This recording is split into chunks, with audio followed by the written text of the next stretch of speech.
सबसे ज़रूरी काम है आपने फ़र्स्ट ऑफ़ ऑल अपना नाम लिखना है, जो भी आपका नाम है। उसके बाद रोल नंबर लिखना है। उसके बाद क्लास लिखनी है, आप कौन सी क्लास का लेसन प्लान लिख रहे हैं।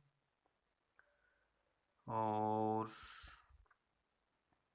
उसके बाद आपने मज़मून लिखना है, किस मज़मून के लिख रहे हैं। रियाजी के हैं, ये रियाजी का सैंपल है। आप इस्लामिक जो भी लिख रहे हैं। उसके बाद तलबा की तादाद लिखनी है आपने, कितनी तादाद है तलबा की। उसके बाद दौरानिया कितना है, 40 मिनट है, 20 मिनट है। उसके बाद डेट आपने डालनी है इधर, जो भी डेट होगी। उसके बाद सबक का उन्वान भी देना है आपने।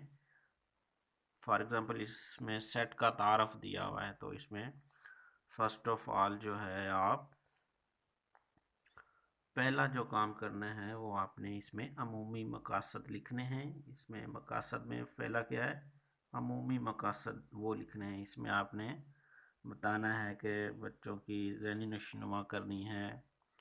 उसके बाद फर्स्ट पॉइंट है, उसके बाद बच्चों में खुद एतमादी पैदा करनी है। बच्चों में आपने तहकीक और तजस्सुस का मादा पैदा करना है, मतलब बच्चों को क्रिटिकल थिंकर बनाना है, उन्होंने ख़ुद सोचना है। उसके बाद बी जुज़ जो है इसका, उसमें आपने इसका खसूसी मकासद जो है उसको लिखना है।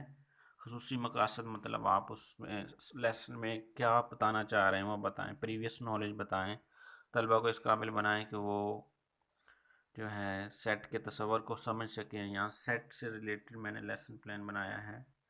और दूसरा है बच्चों को इस काबिल बनाना है कि वो सेट की तारीफ़ और उसकी मिसालों को समझ कर हल कर सकें। आप फॉर एग्ज़ाम्पल आप कोई और टॉपिक दे रहे हैं, ईमान इस्लामियात में दे रहे हैं, वज़ू पे दे रहे हैं, तो आपने उसके बारे में बताना है। बच्चों को इस काबिल बनाना है कि मुतल्लिक़ा दरसी किताब के सवालात को, बच्चों को इस काबिल बनाना है कि आप जो भी लेसन पढ़ा रहे हैं, जिस बुक से पढ़ा रहे हैं, उसके सवालात को हल करने के वो काबिल हो सके। उसके बाद आपने हेडिंग्स जो देनी है वो तरीक़ा तदरीस की देनी है।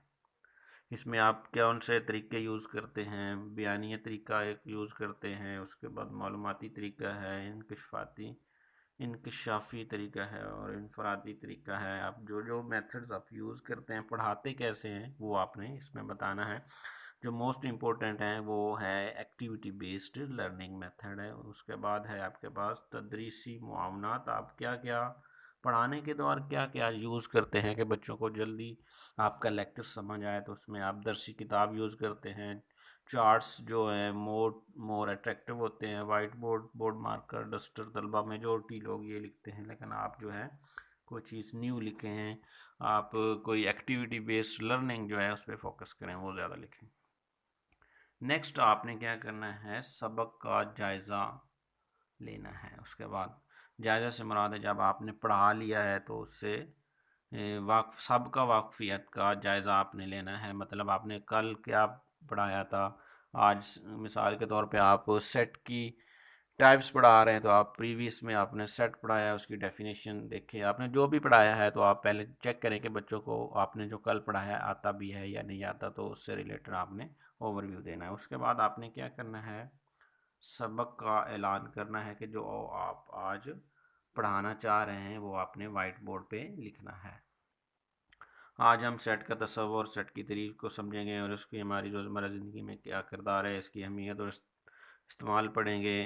कुछ अहम सेटों की पहचान और उनके नाम के बारे में जो जो आपने पढ़ना है वो आपने बताना है। उसके बाद आपने छठे नंबर पे तैयारी या इंग्लिश में इंट्रोडक्शन कहते हैं वो लिखना है। आपने बच्चों ने बताना है कि बच्चों हमने पिछली क्लास में सेट के बारे में पढ़ा था, सेट की डेफिनेशन बतानी है, वाज़ेह और मुख्तलिफ अशिया के इज्तिमा को सेट कहते हैं। आपका जो भी टॉपिक है आपने उससे रिलेटेड बताना है। नेक्स्ट हमारे पास जो है, जो नेक्स्ट 7 पॉइंट है वो यादा है या जायज़ा जिसको कहते हैं। एट द एंड लेसन पे आप जो जायज़ा लेते हैं बच्चों से कि बच्चों को समझ आई है या नहीं आई, या बच्चों से क्वेश्चन करते हैं।